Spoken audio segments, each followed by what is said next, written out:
Hello, তো আরও একটা চুড়িদার আমি তৈরি করেছি।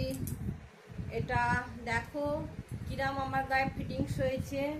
এটা আমি পাতা কলার করতে চেয়েছিলাম, কিন্তু শেষ পর্যন্ত আর আমি মানে এটা করে উঠতে পারিনি। তাড়াহুড়োতে আমি এরকম গলা করেছি, গোল গলা করে এখানে একটা ছোট ভি করেছি। এটা একটা ডিজাইন। এর হাতার লম্বা লম্বা ফালি, শুধু কাপড়টা বেঁচেছিল, তাই এটা আমি চুড়ি প্যান্ট করেছি। চুড়ি প্যান্ট একটু দেখাই। এটা চুড়ি প্যান্ট করেছি এরই কাপড় দিয়ে, প্যান্টের কাপড় দিয়ে।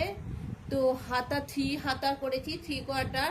তো এইখানে আমি ডিজাইনটা দিয়ে আমি 3 কোয়ার্টার হাতা করে নিয়েছি। এইভাবে হাতার একটু ডিজাইন দিয়েছি। তো এটা পিছন পাটে প্লিট করেছি, পিছন পাটটাতে প্লিট দিয়েছি। আর ওড়নাটাও খুব সুন্দর দেখতে, এরকম ওড়না। ওড়নাটা অনেক বড়ও আছে। তো কেমন লাগছে আমাকে, তো আমাকে একটু কমেন্ট করে জানিও, আর একটু ফলো করে দিও।